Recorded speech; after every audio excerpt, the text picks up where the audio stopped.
When we started doing the story, the cover story, people thought that was a reaction to what happened with town, but in reality it's something that we had been looking at for a while. And there's many reasons why. We had talked about a few of them in the story, but why were we thinking of this as something that we should explore? Yeah, to be clear, the story, the cover story was not all about town. Mm-hmm. Town was kind of the cherry on top, or it was something that kind of made it extremely timely. Mm-hmm. But for the past few months, we've been talking about various challenges for the brokerage industry and challenges that traditional residential firms face. And we were thinking about it as problems that were coming from all different angles: mm-hmm. competition for agents, demands from those agents for high commission and bonuses, lead generation programs, just like from every angle, firms are getting pummeled. And so we started working on this story a few weeks ago, just, are brokerages obsolete? Can they exist? Yeah. Why do they exist? I mean, what is their argument, the legacy brokerages that you're talking about? What is the argument that they make for still being a viable business model? Right. Well, they say they're still in business because buying real estate is a huge, complicated transaction. Brokerages think they exist because when a person is buying a home, it's the single largest transaction they're ever going to make. I don't think that anyone really thinks that a buyer is going to go online, find a house, find an apartment, click a button and make like a major purchase like that. Not in New York, at least, right? Definitely not in New York. New York is an outlier because so many units are co-ops, and the co-op market is complicated to navigate, and to buy a co-op you need board approval. So that requires submitting a complicated board package, and I don't think you or I could do that without the help of a broker. So what are some of the key challenges that brokerages are facing? Well, I think that the main key challenge is the margins. I mean, it's a low margin business to begin with, but the expenses have just mounted, and it's like one on top of the other now, and it's making it really hard to sustain any kind of profits in this environment. And we have brokers who are taking higher commissions in other markets. So in LA, for example, the commission for a top broker is 85-15 or 90-10 even. Here, it's closer to 70-30, and now brokerages are finding a lot of pushback from their brokers, right? Over the past few years, there's been increased competition for top agents, and those agents now have leverage, and they can walk into a firm and say, hey, Compass is offering me this, pay me more. And some firms are saying, no, I don't do that. They hold their ground, but others find it impossible to just repeatedly turn away top producing agents. Remember that residential firms may not necessarily make money on these top agents, and that's a whole separate topic. But firms do want to recruit top producers to their firms because they bring cachet. They're a great marketing tool. They bring in business that other people can then exploit and make money off. Exactly. Right? And what else is it? So we're talking about these commission splits, and that's been a tug of war that's been ongoing. But there have been some other more recent forces. I'm thinking about Street Easy, for example, and Premier Agent, and how it's become such a force in the market. Mm-hmm. And it's not just Premier Agent or Street Easy. It's just this concept of lead generation in general.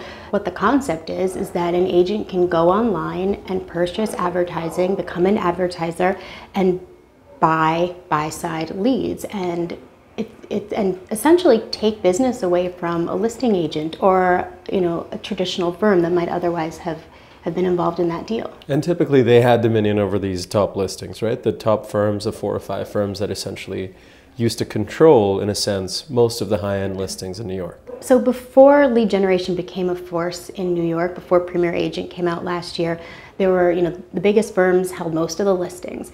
All of a sudden, Street Easy, Zillow introduced Premier Agent. Now, a rookie agent with no experience can become an advertiser. Their name can be on Street Easy, and a buyer contacts them. They're involved in that transaction. They never would have been. So on the one hand, that's really cool for the rookie agent. They have a leg up. They have a way into the market. It's not so great for, the more experienced agent who has the listing, who is maybe not the first point of contact for the buyer anymore. Right, it's suddenly this competition that hasn't been there before. In the past, firms that have had to deal with rising costs have had to look at their own books and say, okay, here's how much we could spend, here's how much we're taking in. However, there's been a new factor in the market over the last 5 years that has really changed that. Right, and that's venture capital. Suddenly there's hundreds of millions of dollars pouring into real estate, in residential brokerage, just along the whole spectrum of real estate companies. And so now you have someone like Compass, who's valued at $2.2 billion, has tons of money to spend, and they can afford to pay agents splits and bonuses and offer equity. And you also have startups that are creating tools for brokers and making the traditional firm, that core brokerage business, I don't know if it's obsolete, but definitely less valuable. If an agent can go use an app to do something that their firm once did for them, why do they need their firm anymore? What are some examples of those apps or tools that we're talking? So, I mean, one that comes to mind is something called Board Packager. It's an app that Douglas Elliman has actually, I think, kind of smartly offered to its agents, but it's an app that helps the agents put together the board package. You know, all of these tools are trying to make the agents' lives easier, but that's an example of something that may have been very complicated, that they might have needed their managers and the infrastructure of the firm to really put together, and now it's an app. Another example is a valuation tool. So an agent can, you know, just quickly do comps that might have required a lot of data from the firm. So what do you think, in your opinion, in the next 5 years, what does the brokerage look like? I mean, you've got Compass, which is a venture-backed firm, and that's one iteration. Not everyone's going to attract that kind of money.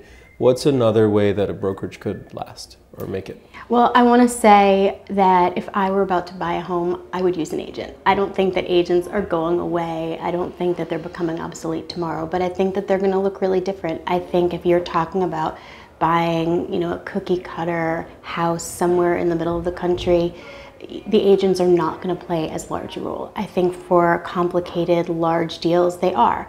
I think that firms have to provide, you know, some kind of technology or marketing tool to help make everything about the agent's day much easier. Otherwise, why would an agent affiliate? But to your point about cookie cutter homes, for someone in those areas, that's not a cookie cutter transaction, right? That is, again, for that person, the most important transaction that they've made or will make. What do you think about tools like Zillow's instant offers and those that are essentially saying you can buy and sell with one click? I think it's really risky. I think buying something that's $500,000 over the internet, I mean, I can't see myself doing it. If I had $30 million, maybe I'd feel differently. And then to your point about the cookie cutters, you know, it's definitely still is like a large transaction for someone, but my point I'm trying to make is that it's something where it's like there are 10 of the exact same thing, and so pricing it isn't as complicated. So you can the developer can say this costs $275,000 as opposed to a co-op where 33 units might all be totally different. Right. And that's an example where the price is not totally clear. Mm-hmm. Let's say you're looking to sell your home. In your mind, you're probably thinking, oh, I wish I could get, you know, a Ryan Serhant, a Frederick Eklund, some other celebrity agent to sell that home. Very, very rarely does the firm's name actually come to mind. You're actually thinking about the agent. How is that disrupting the economics of the business? Well, there's actually this push and pull between the agent's brand and the firm's brand. So now you have agents who have their own brand identities, and you know, agents will probably say, I need my own brand. You know, it's not good enough to be affiliated with the firm. So firms are struggling with it. How do they, you know, promote themselves, help the agents promote themselves? If they don't let the agents promote, the agents will leave. But then there's this stickiness because if there's a top agent, the firm's not actually making money on a star agent who's commanding a really high split. So it's this kind of, they're locked in this really uncomfortable struggle. I remember when Luis Ortiz was at Keller Williams, they fired him. They said at the time that it was because of his involvement in the show. However, they'd taken an ad maybe a couple months before that touting his involvement in the show. And then he went to Elliman. Obviously, they benefited a lot from that. It's free exposure in the media. But it seems like they haven't quite figured out how to grapple with the agent's brand and what they're adding to it or why the agent would stay there. They're struggling with it. The agents and the firms are both struggling with how much do they need each other. What's interesting is that some firms, you know, are fine and they rely on one agent, and you know, it's unclear if that's actually healthy for the firm. Ryan Serhant's one example. Like, Ryan leaves Nest Seekers. What is Nest Seekers? One source said that to me while I was reporting this story.